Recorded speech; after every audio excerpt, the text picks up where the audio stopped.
bénédiction. Bonjour mes frères, bonjour mes sœurs, papa, maman. Nous sommes émission Ma Vision sur la Bible. Oyo tokobanda ko partager pour ce qui concerne la parole de Dieu dans la Bible.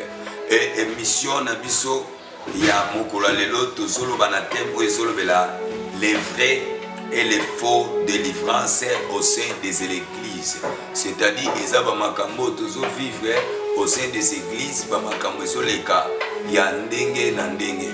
Et voilà les lots to s'intégrer na ezoloba délivrance et pour que et banako édifier ou éclaircir et comme vraiment de manière ya koyeba lolenge nini oyo ya délivrance ya malam.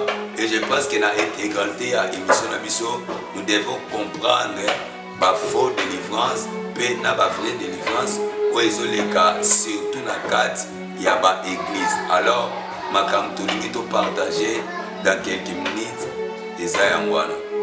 Et merci pour la question ya liboso bouti kotuna biso que c'est quoi la délivrance. Et selon la Bible, la délivrance, il y a une loi dans la Bible qu'on s'appelle la loi de première mention, c'est-à-dire les ya délivrance tant qui est pas nzambe tozo ko échapper ba jardin de Éden bato basala ki masumu nzamba qui a protégé bango. Mais tozo mona esika liboso na Bible bazolo de la Genèse ezo se retrouver dans Genèse chapitre 45.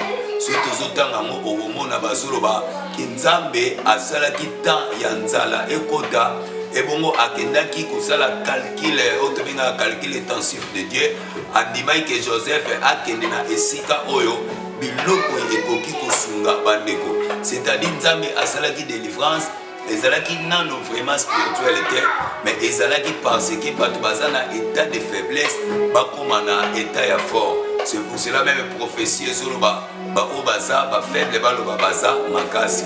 Et délivrance ezali kolongwa na situation moko quelconque comme mango na situation moko ya malamu. Et c'est ça bazobenga délivrance selon la parole de Dieu.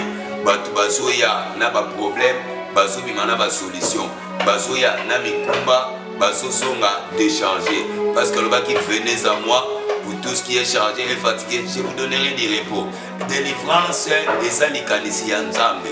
Délivrance alobi na biso que l'esprit du Seigneur est sur moi car il m'a oint pour apporter une bonne nouvelle. Et après avoir reçu la bonne nouvelle, oekolanda sur la délivrance. Donc délivrance ezali kanisi ya nzambe. Premièrement délivrance ezali kanisi ya nzambe kouta na nzambe pe koya epa na batu. Otokokai koloba selon la délivrance dans la parole de Dieu, c'est-à-dire nzambe kolongola mutu na situation zanango pe komemaye na situation ya malamu. Et par rapport ya baka oboti kotuna biso na kati ya Bible oyo concerné délivrance et na se focaliser na 3 cas. Il y avait une femme de perte de sang, comme la Bible nous explique, ayant entendu parler de Jésus, et elle s'est dit en elle-même que si je puis toucher sa panne de robe, je serai guéri. C'est-à-dire la vraie délivrance aussi commence par la conscience. Donc quand nous avons médité que si je puis toucher sa panne de robe, je serai guéri.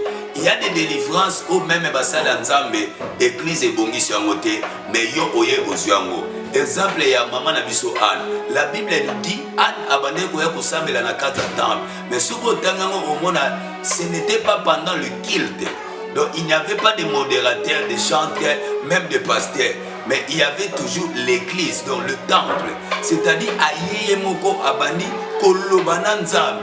C'est-à-dire délivrance utaka na conscience eza malamu koleka un peu au biso to bengaka. Boya bokozwa délivrance na ba mariage. Boya bokozwa délivrance na sorcellerie. C'est-à-dire yango na baki na première question délivrance ezouta epa ya nzambe. Moi c'est bando tanga makila amilobeli yemoko. Soki na simbela mba Jésus na kobika. C'est-à-dire délivrance na ye eutaki na makanisi ya Jésus te mais eutaki na makanisi oye abande ko penser.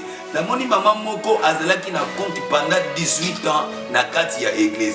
Et la Bible nous dit abandaki koya abande kozonga nango. De la même manière de tozoloba le délivrance dans les églises.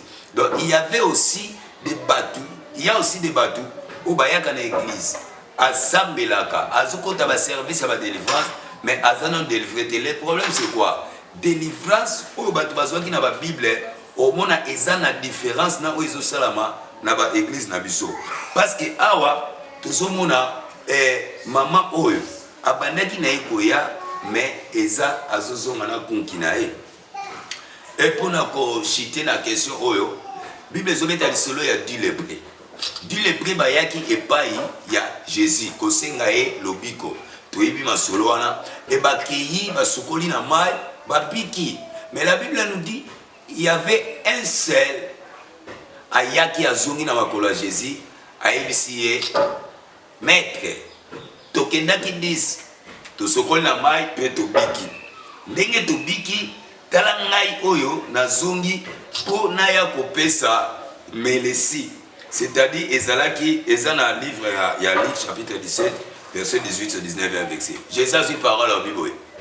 Bozalaki kaka bino yo moko habite 9 bakei et Jésus a dit va en paix, ta foi t'a sauvé. Et par là tu dois comprendre que de manière ya délivrance ya Bible eza délivrance ya kosuka te na kozala sauver ou délivrer.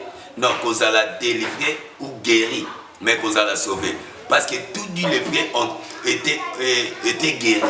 Mais il y avait un seul qui a été sauvé. C'est-à-dire, bakoki ko bengalanga mili mwambwa, mais nazala nous sauver.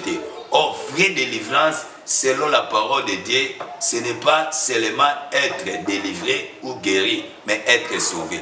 Parce que si tu vas nous dire que c'est un malade, tu as comparable na bato misala oyo ya molili, bazobi ki sango na bunganga, na ba satanisme ya ndenge na ndenge.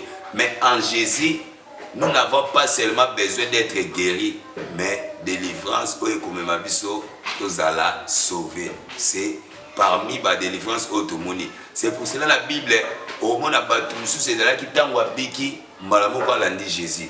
Mais chez nous ce n'est pas le cas. Mutakoya azaki na ba problème soit une solution et sili nango de récemment wa bana ba utozo ba diplôme ba ye papa sambela tozo ba diplôme azu diplôme aki opesa.